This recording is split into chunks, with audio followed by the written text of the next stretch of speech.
Bonjour à tous, on va préparer la semaine du lundi 21 août 2023 avec les figures chartistes du moment que vous pouvez étudier gratuitement dans deux formations gratuites, la formation débutant et la formation confirmée sur notre site internet arttrade.com et sur notre Discord. Sur le BTC-USD, le drapeau est venu se faire invalider, on a touché son niveau d'invalidation. Entre temps, on a fait l'objectif H de l'épaule, tête, épaule, on avait invalidé le drapeau mauve.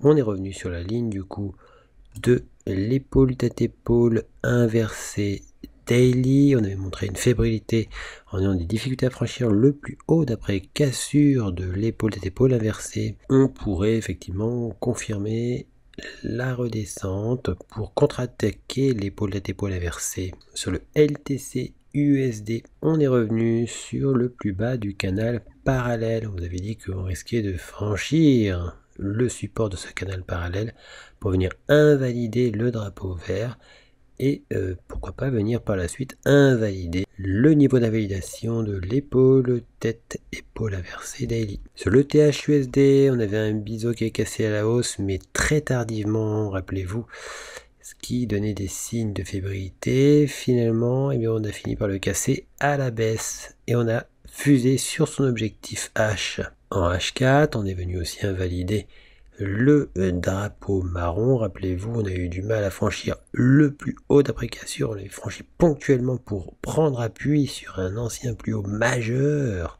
montrant une fébrilité notoire en réintégrant la ligne jaune pour venir tenter de prendre appui sur le drapeau et finalement venir l'invalider en cassant le support du biseau d'élargissement ascendant. L'objectif de ce biseau d'élargissement ascendant, c'est son plus bas. Rappelons qu'on est revenu sur l'ancien triangle symétrique et on n'a pas tout à fait touché ce triangle symétrique. On pourrait finir par rejoindre les abords de la pointe de ce triangle symétrique pour pourquoi pas par la suite le contre-attaquer. Sur le marché du gold, on est venu invalider le plus bas du drapeau.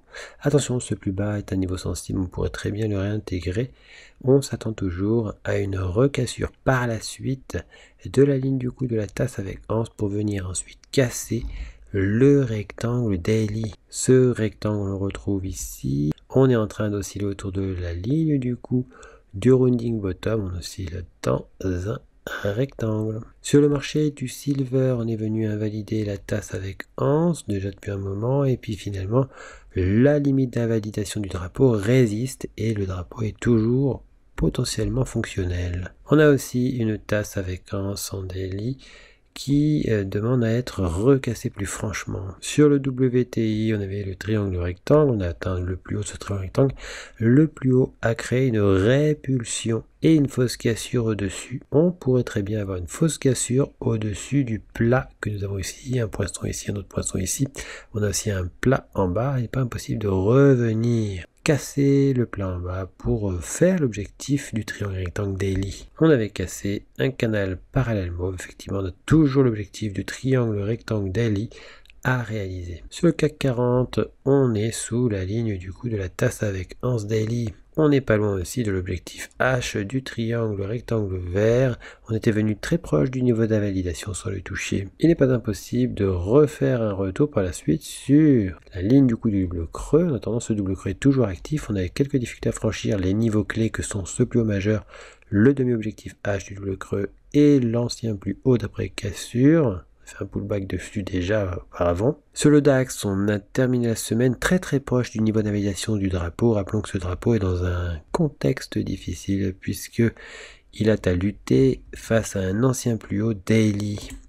Le daily qu'on retrouve ici, c'est aussi un objectif chartiste majeur qui pourrait proposer un repli plus marqué. Sur le marché du FTSE, on avait un V-bottom, on avait buté contre ce plus haut, depuis on n'a fait que chuter, invalider le V-bottom au passage et reproduire les plus bas. En daily, toujours sur le FTSE, eh bien on a réintégré le drapeau vert. Sur le marché du Dow Jones, on a eu un repli très net depuis qu'on avait frôlé l'objectif H de la tasse avec anse. Sur le S&P 500, on est venu sur le niveau d'invalidation de la tasse avec anse. On avait déjà fait son objectif H. On avait une épaule, tête, épaule au-dessus, dont l'objectif final était le plus bas de la tendance considérée, c'est-à-dire ce niveau. Sur le S&P 500, on est revenu non loin de la ligne du coup d'un double creux. Sur le marché du Nasdaq, on est revenu sous la ligne du coup de la tasse avec anse daily. Rappelons qu'on avait cassé un canal parallèle à la baisse, on a fait un pullback très net ici. Avant de repartir à la baisse, on pourrait rejoindre le plus bas du canal parallèle mauve. Sur l'euro GBP, on avait une tasse avec anse qui a été invalidée, mais on a cassé ensuite un drapeau à la baisse.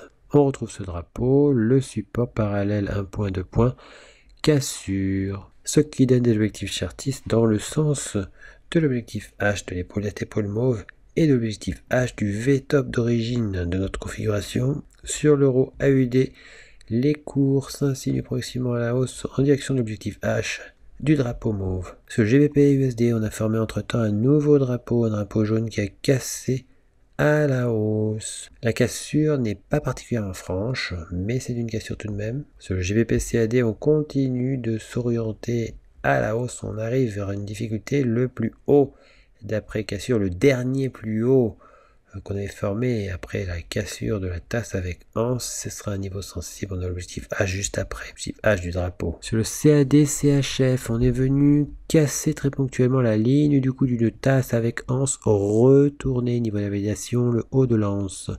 Des objectifs théoriques chartistes baissiers se proposent à nous. Sur AUD USD, on a toujours l'objectif H du drapeau. Et l'élargissement symétrique prend forme et pourrait casser par la suite à la baisse. On avait donc cet élargissement symétrique, un élargissement daily aussi. On revient sur ce support d'élargissement symétrique rose.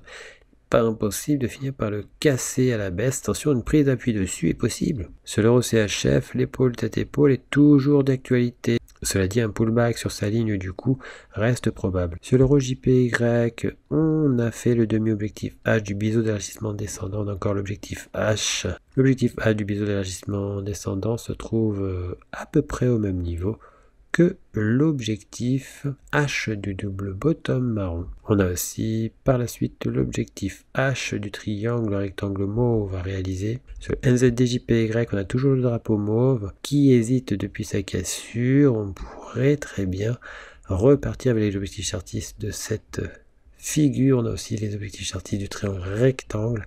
Une difficulté sur les plus hauts. Il s'agit de l'ancien plus haut d'après cassure, dernier plus haut d'après cassure. On avait fait un nouveau pour tenter une cassure.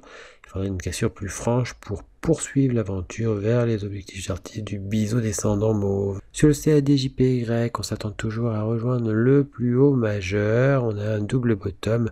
Cassure, on était revenu dessous. On attend une recassure par la suite. Attention, on a eu du mal à franchir le plus haut d'après cassure qui est situé ici. On l'a pas franchi durablement, montrant une fébrilité pour la hausse tout de même. Sur l'euro JPY, on est venu très proche, on a frôlé l'objectif H du double bottom mauve. On a encore les objectifs du biseau d'élargissement descendant à angle droit. Sur AUDJPY, difficulté à franchir le drapeau mauve. On est toujours au sein de ce drapeau. On a fait une première cassure, il faudrait une cassure plus franche. Sur le USDJPY, on a franchi le plus haut d'après cassure du triangle rectangle, la résistance du canal parallèle. On pourrait exagérer au-dessus du canal parallèle pour rejoindre l'objectif H du triangle rectangle. Sur le AUD-CAD, on continue à s'insinuer vers les objectifs chartistes finaux de l'épaule tête épaule marron. Sur l'USD-CAD, on a bien réintégré le drapeau après la fausse cassure baissière de ce drapeau. On pourrait contre-attaquer progressivement ce drapeau. Attention, une reconfirmation du support oblique pourrait se produire auparavant. Et d'autres scénarios sont possibles car tous les scénarios sont toujours à envisager. Sur le GBP-NZD, la tasse avec anse mauve a vu son objectif H atteint et débordé. Sur l'euro-dollar, eh bien, on pourrait rejoindre l'autre côté du canal parallèle. On a fait une exagération dessus. Attention, il y a aussi une tasse avec anse. On est proche du niveau d'invalidation de cette tasse. Avec anse, si celui-ci résistait, on pourrait alors remonter, casser à nouveau la ligne du coup de la tasse avec anse pour la réactiver vers le demi-objectif H au moins, c'est-à-dire la ligne de résistance du canal parallèle. En weekly, on est toutefois revenu sous le support du triangle symétrique. On est aussi toujours dans le secteur avec toujours le scénario de pullback sur ce triangle symétrique pour revenir par la suite éventuellement sur le bas du triangle symétrique. Pour recevoir gratuitement les nouvelles figures chartistes en notification, vous allez sur le site internet, vous cliquez sur Analyse VIP.